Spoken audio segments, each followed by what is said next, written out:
I have this little inner rebel that's just like, screw it. Screw it. Yeah. I'm not doing it anymore. It's not working. I'll never be skinny. I'll never have a body like that. I'm always going to be fat. That's just a little snippet from one of our Coaching Over Coffees series that we do every Friday this summer, where I go on Zoom and I talk to women in my community and answer questions and take them through their struggles with food and help them understand what's happening and why and what to do about it. And this was a conversation that was really powerful. And we talked about that inner food rebel. And that is how the conversation started, right? How do I put a stop to this voice that's telling me just screw it and eat all the foods? And why does any of this matter? But then it turned into a conversation a lot deeper about why we overeat in the first place. And we just got much deeper into the roots of what was really happening that went so far beyond our inner food rebel. And I wanted to share this conversation with you because everyone on the call could really relate to this conversation. And I know that it will probably resonate with you as well. So I'm just going to go play that clip from one of our Coaching Over Coffee sessions that we had a couple of weeks ago. So if you feel like you have this angel and devil on your shoulders, one telling you to eat something and just enjoy it and have the pleasure of it, and then the other voice telling you that you shouldn't have it and you're guilty and you feel bad and it's going to make you gain weight. If you feel like it's a constant tug of war with food, and if you struggle with that rebellious eating, whether that's overeating, binge eating, emotional eating, then this episode is for you. So let's get into this conversation where I walk you through how to understand what's happening and what to do about it. So you can go ahead and unmute yourself. There we go. Hello. Hi. Happy to see you. How are you? I am fantastic. Good. Everything you've said so far today has resonated big time. Yeah. Well, I'm glad that you're here. And what can I help you with? So I talked to you a little bit about it in the email, and it was just the fact that I'm dealing with this inner rebel, this little inner voice that it thinks it's unfair that I have to work so hard at it. And why are these other people so thin and they're eating Doritos and pizza and Oreos and whatever they want to eat, but they're still skinny. So I'm jealous of that. And so whenever I start to go on a diet and I get results, but then I do the cycle, Mm-hmm. then I have this little inner rebel that's just like, screw it. Screw it. Yeah. I'm not doing it anymore. It's not working. I'll never be skinny. I'll never have a body like that. I'm always going to be fat. Yeah. So it's kind of like this self-sabotage that happens for you. 100%. Yes. How many of you who are here today can relate to that? Put rebel in the comments if you can relate to that. So let me start by asking, if you were to take a guess, why do you think that this inner rebel starts to come out when you've been feeling deprived? You've been putting your life on hold. You've been focusing on, I'm going to lose weight, and you're not seeing results. And then this rebel starts popping up. Why do you think that this happens? I truly don't know. And I'm embarrassed to say so because I'm a therapist and like I dig into other people's brains. But with this, I don't know. It just feels like I said, like it's unfair. So I'm just like, forget it. Yeah. I'm going to eat whatever I want. So what do you feel like is unfair? That I have to work so hard at trying to get healthy. Okay, interesting. All right. So is what I'm hearing right now that there is an association that getting healthy and losing weight are the same thing? Yes, absolutely. Okay. Do we know that to be true? No. Yeah. So that's where we really need to start here.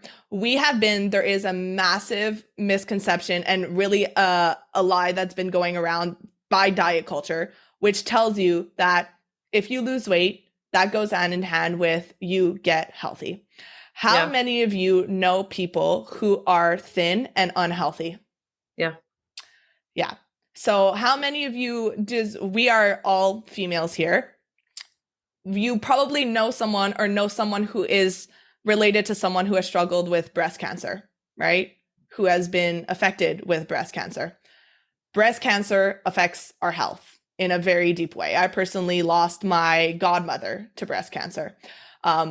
Most people, or if you see people struggling with breast cancer, it is not dependent on their body weight. You will see people who are in thinner bodies, bigger bodies affected by breast cancer. Any bodies can struggle with disease. And what we've been taught is that if you're in a bigger body, it means you're unhealthy. But really, the truth is, what determines health, the determinants of health are your behaviors. So, what I often hear, there's people who will book calls with me and they're like, I need to lose weight. And instead of going, okay, let me give you a meal plan, I always want to ask, let's look at some of the behaviors. If you think that you're above, how many of you are familiar with your set point weight? Mm-hmm. Set point weight. So for anyone who has never heard that concept, put no in the comments. Your set point weight is a genetically predetermined weight, but it's a range. So it's like a 10 to 20 pounds range that your body will naturally fall at. It is a weight where you are able to eat a wide variety of food, meaning carbs, protein, fat, sweets. It is a weight where you are not over obsessing over food. It feels natural for you. It's where you are moving your body in a way that feels good, whether that's walking, running, swimming, doing something that really feels good for your body without over exercising and overexerting yourself. So to give you a little bit of a background, personally, I have a set point range that I am now at, and it is a range that it moves between the winter and the summer, but it stays fairly consistent. It is higher than when I had an eating disorder, because when I had an eating disorder, I had gotten it in my mind that there is one weight that is the okay weight, for my height and my body size. And a lot of people go by the BMI, which has been discredited. BMI is not a indication of your health. My friend, who is one of the healthiest people I know, was told by her doctor last week that she's obese, considered obese, which was mind-blowing to me. But when I was under my set point weight, in order for me to maintain that set point weight, it meant I had to be hungry all the time. I was losing my hair. I lost my period for a year and a half.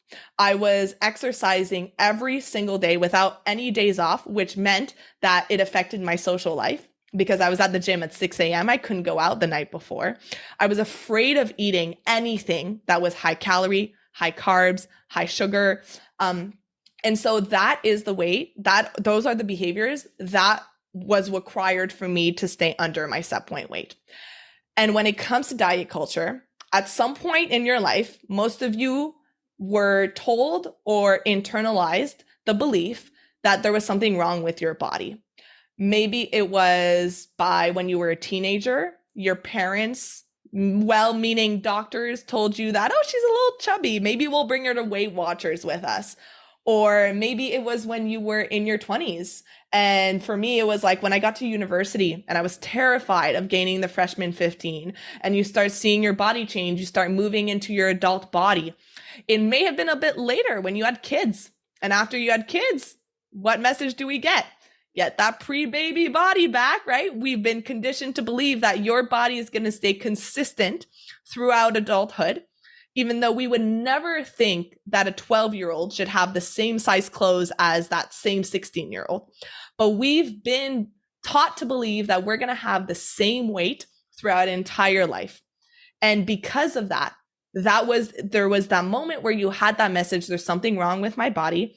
Therefore, I need to go on a diet and I need to gain control of this. So Susan, do you remember when that was for you, that you got the message there's something wrong with my body? I don't have a precise moment. I'm one of those people, and probably many people can resonate, that I just feel like I've always been bigger. Mm-hmm. I never got the boyfriend in school, and there were always thinner people they attracted all the boys, and I just never did. I've always been on the chubbier side. So Yeah, for as long as I can remember, I've as long had as that you can message. remember. Yeah. So for you, and I'm actually creating a training to look at the different branches that people go through to evaluate at what point they lost their ability to be an intuitive eater. And there's a big Mm. branch of people that I work with that it starts really early on because they were born into their natural set point weight was always bigger. It was just they were born in a bigger build. My best friend was like that. We swam together. We were synchronized swimmers together, and she was never able to be stick thin, no matter how. We trained 25 hours a week, and she was always in a bigger build. And so, of course, she did the Weight Watchers and the Jenny Craig because she was taught that even though she was perfectly healthy, she was taught that there's something wrong with her body. So, does that sound like something that was your upbringing? Yeah, I was just basically told by family that I would always be bigger. Yeah, absolutely. Yeah. So you grow up in a diet culture family? Definitely. My mom was always on a diet. Yeah. That makes a lot of sense. So I'm assuming you never knew anything different. Like you only ever saw what it means to diet. Your role model of a relationship with food and your body is constantly trying to be smaller and constantly Yep. trying to control your food. Correct? Yes, yeah, and at the same time, to add to the confusion, my mom would say things like, that girl really needs to eat a burger, or she's skinny, must be nice, and made it seem like skinny people were, pardon my language, bitches. Yeah. And so I had this conflicting message of, oh, I really want to be skinny, but I don't want to be skinny because skinny people are bitches. And so Yeah. I think my system is just confused in general. So from what I'm hearing, you're familiar with intuitive eating, correct? Yes. So your intuitive eating abilities. So before I'm going to back up for everyone. It, just let me know in the comments, say yes or no if you are familiar with the concept of intuitive eating, because this is something that we're going to be talking a lot about through these coaching sessions. It's what we come back to. It's really like the framework that's going to help you break free from this. So I need to make sure that if I need to clarify, I will. So everyone just let me know yes or no in the comments that you're familiar with intuitive eating or not. And for anyone who needs a little refresher, intuitive eating, being an intuitive eater means the way that humans were meant to eat. The way that toddlers, if you look at any toddler in your life that has not had anyone interfere with their intuitive eating abilities, eat when they're hungry, they stop when they're full, they have no problem leaving food on their plate, they don't eat according to times or rules or what other people tell them to eat. If you give them free access to a wide variety of food, they will eat the foods that make them feel good, that help them grow, that help them thrive. We are all born as intuitive eaters. Somewhere along the way, as I was saying before, something interferes with that ability. So for you, it was very early on because you were born into a family that right away told you there's something wrong with your body. We need to do something about your eating. So you were given the belief from a very early age, I cannot trust myself. I cannot regulate my own eating. Correct? Yeah. Yes. Yeah.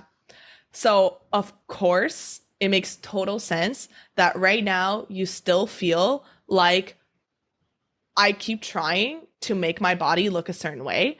And I have been conditioned to believe, and correct me if I'm wrong, when I look a certain way, then I will feel happy. Then I Mhm. will feel confident. Yeah, Right. definitely. And have you ever felt like you achieved that from your body? I feel like I've gotten there, like close to it before, but I was on the cycle. And so I would start binging, like I recently did Optavia Mm, and lost like 50 pounds. And I've since, my daughter had surgery and such, and I got back into emotional eating. And so I've since gained back 40 of the 50 pounds I lost. So right. yeah, Right. I was getting there. And then it's like, cut it, I lose it, Yeah. so to speak. So when you take me through when you first went on a diet, When I first went on the Optavia, or just my first any diet. diet, any restriction. So I'm excited the whole honeymoon phase of this is going to work. I'm seeing all these before and after pictures. I'm feeling good. I'm feeling excited about it. And I do great. I'm great with structure. Like if you're telling me what to eat, then that's exactly what I'm going to eat. And I'm not going to stray from that. And then, like I said, my daughter went through surgery, and it was in holidays hit before the surgery. So holidays hit, and I couldn't deprive myself of the Thanksgiving dinner and the Christmas feast and such. And then it was right back to, oh, well, I'm starting to gain a little bit of weight. Ooh, Hmm. well, screw it. I've messed this up, and right back. And now I'm like, again, embarrassed to admit, but I've strongly considered like going to talk to my doctor about Ozempic. Okay. Okay. I'm so glad you're here. I'm Me so too. Thank glad you. you're here. So let's start by right now. I'm going to go ahead and assume that the reason why you think that you've been struggling so hard with food is you have no self control. You keep falling back into the same old habits. You lack willpower, and it is all self blame. Is that right? Yeah, I would say yes for the most part. I did take one of your free workshops Hmm. and learned a lot about that. And then it really the diet culture is to blame more so than myself. And so I'm working on that mindset, Yeah. but it's still there. It's still very much there. Yeah, I can definitely hear it because there's still so much of the responsibility that you're putting onto yourself, right? Like Yes. diet culture is so smart. Like they have the best marketers in the world because it is Yeah. probably the only system that manages to sell you an idea, sell you a belief, sell you a product, and then blame you when it doesn't work, but it actually doesn't work for 95% of people. Imagine if you went to a doctor and they were like, you have asthma. I'm going to give you this pill, but this pill is only going to work for a week. And then after that, it's going to make your issues so much worse. And it also fails 95% of the time. Do you Oh want to my take God. it? No. Right? Imagine if diets had the same kind of regulations around like medication, it would never be put on the shelves ever. So that's a really big piece that's going to help you start finding that freedom is really recognizing and starting to shift your perspective on what is causing these problems in the first place. Because what dieting does is it makes you focus on the problems, right? You're binge eating, you have bad habits, you don't know how to eat, right? Let me just give you a quick fix. It's going to last like 3 months, right? And it doesn't actually get down to, all right, where is this coming from? And notice how I asked from your childhood because that's how far it goes. That's how far it goes. You have to ask yourself, when did I stop being able to trust myself? When did I start dieting? And really go back to when this all started for you. And then you can start understanding what is the real issue at hand that I need to place my attention to. So if I were to ask you, let's put this bucket of self blame on the shelf, on the side just for now, and we were to look at it objectively. If you had to take a guess and you were to look at, okay, I grew up in a diet culture family, I grew up in the belief that all of these external rules are how to be healthy. And to be healthy, I need to lose weight. And to be happy, I need to lose weight. And you have all these beliefs.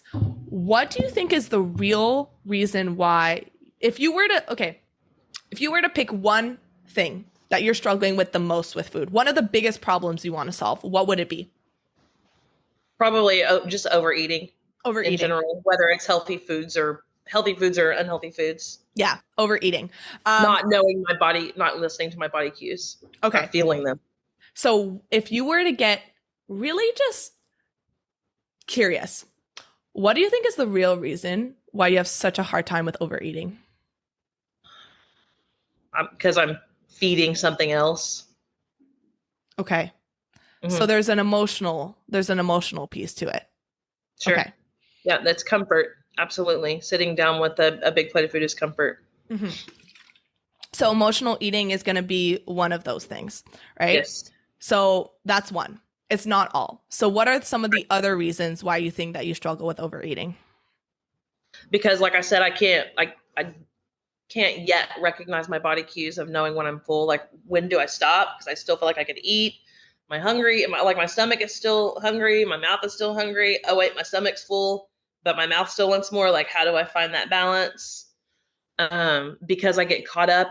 If I'm watching TV or reading a book or anything while I'm eating, I'm just kind of mindlessly eating, so I'm not paying Mindless? attention to cues. Hmm. Okay, so I'm gonna write some of these things down because you mentioned that you were considering Ozempic, and I want to make sure that we are helping you not get back into this cycle. So Yeah. emotional eating, lack of body cues, well, lack of awareness of body cues, and then you Mhm. also mindless eating. Definitely. Okay. And then would you say that there is some mindset that's going on here? All or nothing mentality, self-sabotage, Absolutely. last supper. Okay. Yes. Yes, yes, yes. All right. So in the comments, just let me know. You can put your hand up or just let me know if you guys can relate to Susan. Just I have one of my clients who's Suzanne, and I want to make sure I don't pronounce people's names wrong. Just put your favorite emoji in the comments, if you can relate to this.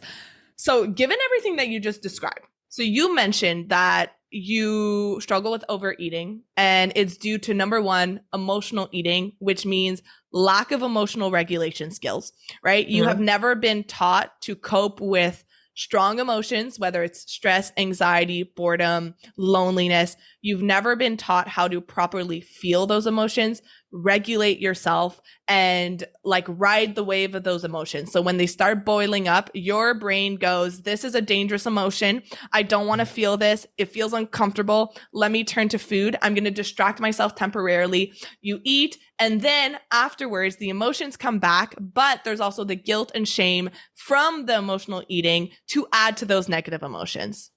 Yeah. Yeah. And then on top of that, what feeds the emotional eating cycle is that you feel unhappy with the fact that you keep dieting, you don't feel good in your body, you're putting so much emphasis on your food and your weight. And so that contributes to a lack of joy in your life. So, of course, you're going to be more likely to turn to food to get that dopamine boost. Yeah. Yeah. So we've got the emotional eating, right? Would another diet help you understand how to put a stop to that? No, absolutely not. Mm-mm. Okay. Now let's go to the lack of body cues, right? You're unable to really understand what your body is communicating with you. And that Mhm. is most likely because you've done a bunch of diets that have told you, your body, don't trust it. Eat Yeah. according to this plan. Eat according to this amount of calories. Eat this, don't eat that. Whatever your body is telling you, disregard it. We know better. So basically, now when you're trying to eat and you're trying to listen to your body, the food rules are so much louder. So it's like you're going to a rock concert and the music is really, really loud, and you've got a friend next to you who's trying to tell you, like, let's have a conversation here, right? Let's talk. I want to share some things with you. But there's no way that you could possibly hear her talking because the music is so glaringly loud and it is drowning out anything that you could possibly hear from your friend. So the constant rules and the living, would you say you feel like you're living in your head a little bit when it comes to Oh food? yeah. Yes. Okay. So you're not dropping down to your body. You're not bringing that awareness. You're not able to really feel your and understand what messages your body are communicating with you. Do you Mhm. think that another diet would help with that? No. Right. Because that's what triggered those things in the first place, right? Right. That's what is making it worse because every time that you do that, every time you go on a diet, what it's the message that your body is getting is, all right, again, we're going to be ignored, right? And so what happens is your hunger cues get very faded. And the only time you feel your hunger cues is when it gets very extreme, right? Like I'm hungry, I'm so hungry that I need to eat anything in sight. And so Mhm. you're used to going from very hungry to very full, to very hungry Yes. to very full instead of sitting in that comfortable range, right? Yeah. Okay. Yeah. It feels hard to stop. Like once I get to that, I think I'm satisfied point. Mm-hmm. My mouth is like, no, I'm not done yet. Let's keep going. Yeah. Hmm. And then this loops back into the mindset that we were talking about, which is the all or nothing mentality, the self-sabotage, the guilt, because your brain doesn't know that the restriction is intentional, right? It doesn't know that food is available if you want it. It doesn't know that there's a Starbucks on every corner. And so when it does have access to food, even though you might not officially be on a diet, you live in a constant scarcity mindset. Food is always scarce. Food is always limited. It's always restricted. You're feeling deprived all the time. Every time that you want something and you tell yourself, I was working on this with one of my private clients yesterday. Every time that you want something and you tell yourself you can't have it, you create tension between you and your relationship with food. Every time that you create tension, think of it as like a bow and arrow. Every time you create tension, you pull it back, you pull it back, you pull it back until eventually you can't pull back anymore. You've said no to that donut 18 times, that 19th time. Well, you just can't pull back anymore. And so, of course, you let go. And then the more that you've pulled back, the more tension you've created, the further that arrow is going to go, right? So it's not usually going to be that one cookie. It's going to be the entire box because you've created so much tension inside of yourself because of it. Does that ring true to you? Yes, I've experienced it probably once a week. Yeah. Yeah. And then I'm also going to guess that when you're eating the thing that you shouldn't be eating, there's so much guilt that you are like, I'm just going to eat it all now, right? I've already done something bad. I've already broken my rules. I'm just going to eat it all now. I'm going to start again tomorrow. Yeah. I'll go ahead and get it out of the house. That way it's not here for me to do this again. Yeah. Yeah. Because then there's that fear, right? There's that fear of, okay, well, I'm already going to gain weight. And it always goes back to the weight, right? You're eating and you're thinking about how is this going to reflect on the scale tomorrow morning? And it's always every food decision that you make is related to how you think that this is going to affect your weight, how you can feel about yourself. And so your entire self-worth and your entire self-esteem is wrapped up into your eating habits and your weight. Mm-hmm. Agreed. Right. And so going back to that mindset, right? The guilt, the shame, the constant control. Do we think that another diet is going to fix that? No. In fact, I feel silly for even contemplating it, whenever you put it like that. Yeah. It's okay. It's okay because our brains, they don't even think about like what's not working here. They just think I'm the problem. So if I just look at the next thing, if I just find something else, and it's called the one last diet trap for a reason. One last diet, just one more thing. And we're convinced that we get all of these shiny like before and after pictures, but we never see the before after pictures. Like if those were circulated around, I don't think a lot of people would be buying into it. So that was the third thing that we talked about, which is the mindset, right? Which is really, so there's physical restrictions and there's emotional restrictions that are going to contribute to overeating. The physical restrictions is I'm not eating the food at all, right? So I'm cutting out the carbs, I'm keeping the food out of the house. And then the emotional restriction is, okay, I'm eating the food, but the entire time I'm telling myself I shouldn't be eating the food. I feel bad. I feel guilty. I tell myself I'm going to start again tomorrow, or I'm eating the food, but I'm telling myself I can only have one. I can only have one bite. And so that again reinforces the scarcity mindset. Mm-hmm. The scarcity mindset is one of the biggest drivers of overeating, right? Because if you think that food is going to be scarce, like think of it this way. Let's say you're about to go on a hike. And on a hike in a desert, and you're not going to have access to water. Before you leave for your hike, you're probably going to stock up on some water, right? Because I'm not going to be able to drink for another 2 hours. And then after that hike, you're going to be so thirsty because you haven't drank, and you're going to chug that water bottle. And that roller coaster of inconsistency when it comes to food, that's why we feel like we are literally on a roller coaster with our eating habits. Does that make sense so far? That does make sense. Mm-hmm. And then the last thing that you mentioned is mindless eating, right? Mm-hmm. Mindless eating, because we get so caught up in living life on autopilot, right? Yeah. So we eat at our counter, we eat in our car, we're rushed, we're doing things. And so we're not really present in our life. And I know that this is something I can relate to when I was struggling with my eating disorder, is I was living through life. Physically, I was there. Mentally, I was not, right? Mm-hmm. You're living in your head, in your list of to-dos, in your rules, in your negative self-talk. Like you're there with people, you're eating the meal, but you're not really present. You're not engaging in the conversations. And that feels really shitty. It feels really horrible. And I remember I like hit my rock bottom after my sister's baby shower because something that was supposed to be this like amazing, I was becoming an aunt and like I was super excited. And when I look back on that day, I don't remember the conversations I had or the pictures I took.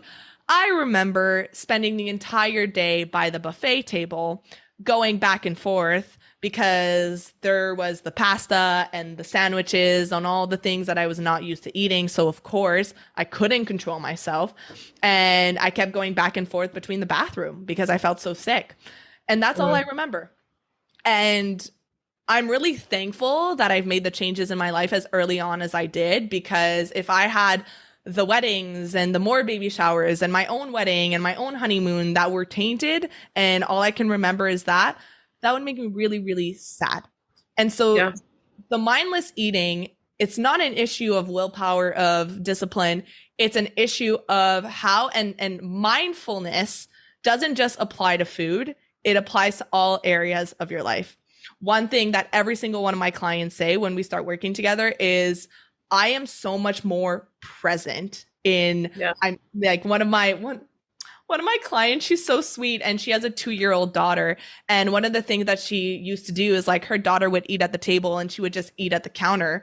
And now she eats at the table with her daughter and shows her like good eating habits of Mhm. being grateful and being mindful. And those are the things that like our kids, they learn from what we see, from what they see, right? Not what you say. And you have that experience. You grew up in an environment where diet culture was all you know. You didn't Mhm. question it. It's all you knew. So those four pieces, and those are four, but I'm sure if we were to dive deeper into it, Oh yeah. um, there's so much more More. to it. But given all of these things, and what you're really noticing might be the cause of it. It's not the willpower, it's a lack of skills, a lack of strategies, a lack of knowing what it really takes to fix these things. What are the thoughts on Ozempic now? Yeah. I don't want to put myself at risk because I think that it would just be that one last diet. It would work. I'm sure it would work. I'd probably lose significant amount of weight, but then I would have to come off of it because I refuse to stay on something lifetime. And I would indulge and, ooh, that's good, and okay, screw it, I already messed up, and I'd be right back on it. Yeah. Yeah. And what is your ultimate goal? Like, what if you were to look at the 80-year-old version of you, right? Mhm. And you were to look back on your life and you were to look back on the things that you focused on, the actions that you took, the the kind of person you showed up as, like what is your ultimate goal for your future? Yeah, health, and avoiding inflammation and disease, like not getting Alzheimer's and Right. being able to be healthy for as long as I possibly can. Yeah. So, where we first need to start is detaching the notion that the only way to become healthy is to go on a weight loss plan, because this goes for everyone. This is what I always say when I start with my clients in the academy is, you don't need to put weight loss on, like, you don't have to forget about weight loss, right? I'm not here to tell you that having the desire to lose weight is wrong, because I'm not living in the clouds. I know what kind of society we live in. I know what ideologies people go by. I know that there is discrimination. However, what we know from research is that intentional weight loss, when weight loss is the goal, it almost never leads to long term weight loss and almost always leads to weight gain, the Mm. opposite.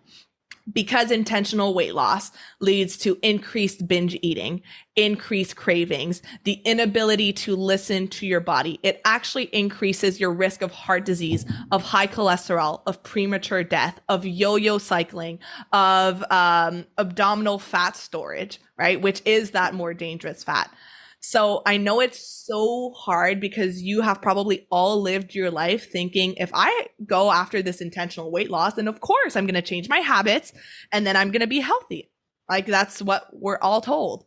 But having that goal of intentional weight loss it it blinds you of what really needs to be fixed, which is, all right, if I were to look at my habits, right? If I feel like I'm not as healthy as I would want to be, if I were to look at my actual habits and then identify, so you mentioned one of them. That's why I asked you like overeating, what that habit, because you want to get clear. This is what I always do with my clients. We want to get clear on what are areas to focus on.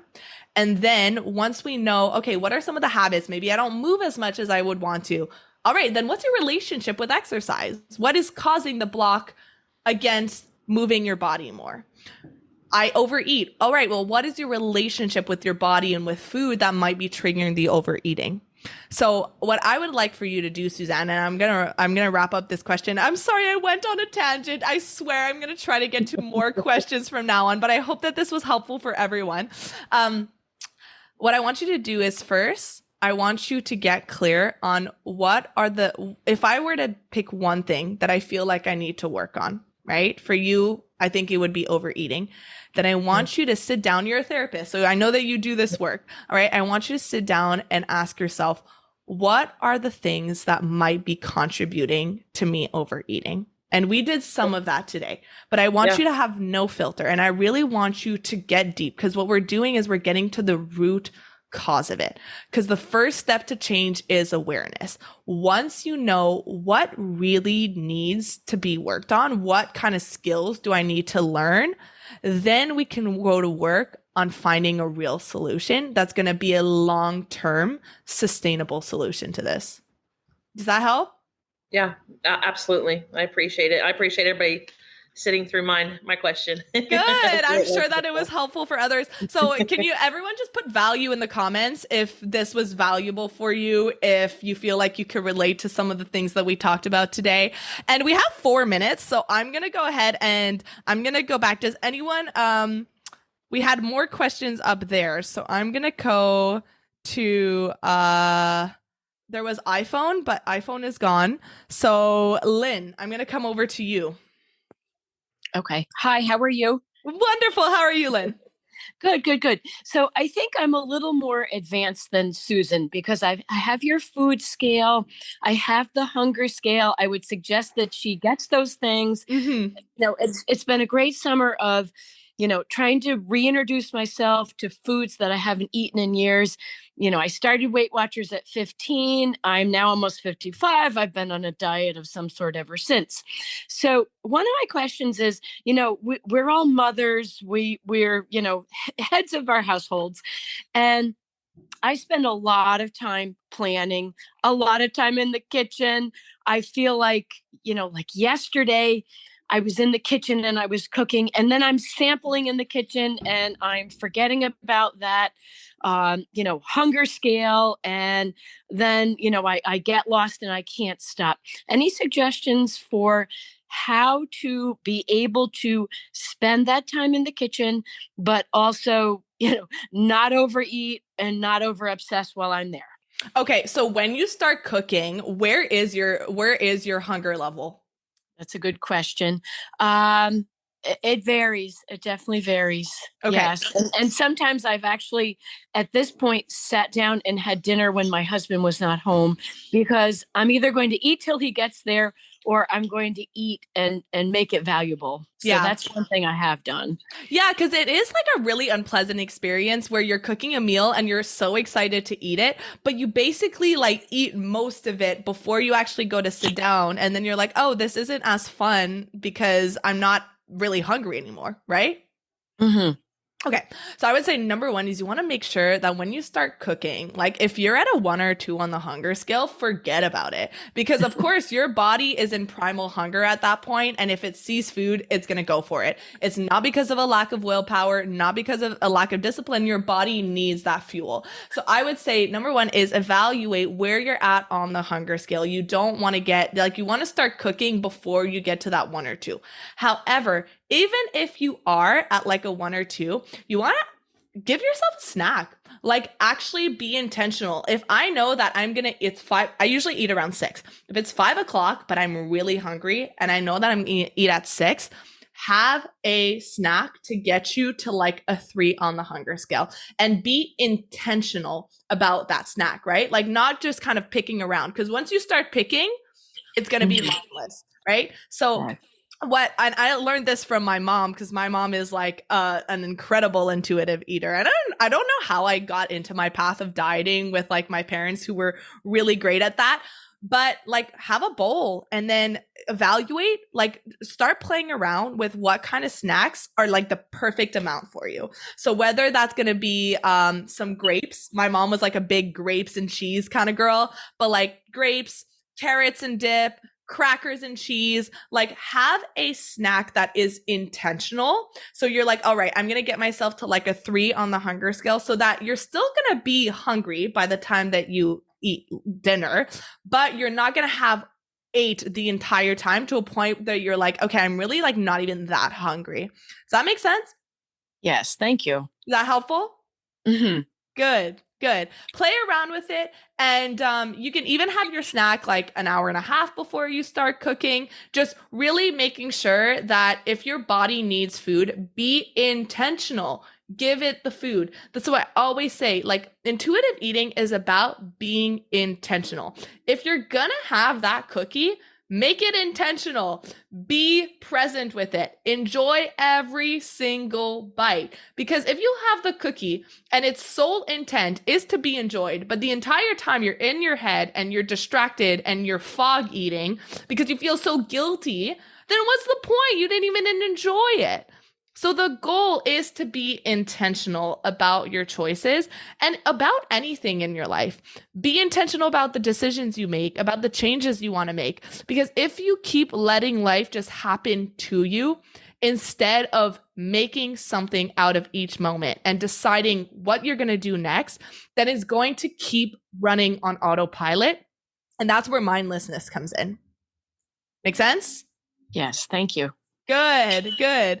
All right. Well, I'm so happy that I got to see everyone. We got to 2 questions, but I think that the questions were like 2 questions, but I think we've got a lot covered in here. So I already love this. I'm excited to see everyone next week. So if you can, come again next week. Like I said, the recordings are not going to be sent out, but you're going to keep receiving the emails with a little recap of what we talked about. And I hope that this was valuable for everyone. And of course, if any one of you want to know more about working with me and what it looks like to be in the Food Freedom Academy, don't hesitate to send me a DM on Instagram at Sabrina Magna Health, and I'd be happy to talk to you. Thanks to everyone for coming on. Have an amazing weekend. What a fun way to start off the weekend. And I will see you all next week, hopefully. Bye. All right, that wraps today's episode up. I know that a lot of you really enjoy hearing coaching, even if it's someone else, because you can relate to it and you can take that and apply it to your own life. So I hope that this was valuable for you. Have an amazing rest of your day. I'll see you on the next episode. Thank you so much for listening to today's episode. If you found it valuable, I would love if you would share it with someone you know that could benefit. If you're loving the show, don't forget to subscribe over on Apple Podcasts so you don't miss a single episode. I really love hearing feedback from you, so please leave a rating and review over on Apple to help us get in the ears of more people who need it the most. Finally, come hang out with me on Instagram at Sabrina Magna Health for more educational content and get up close and personal with me. Thank you so much for being here, and I'll see you on the next episode.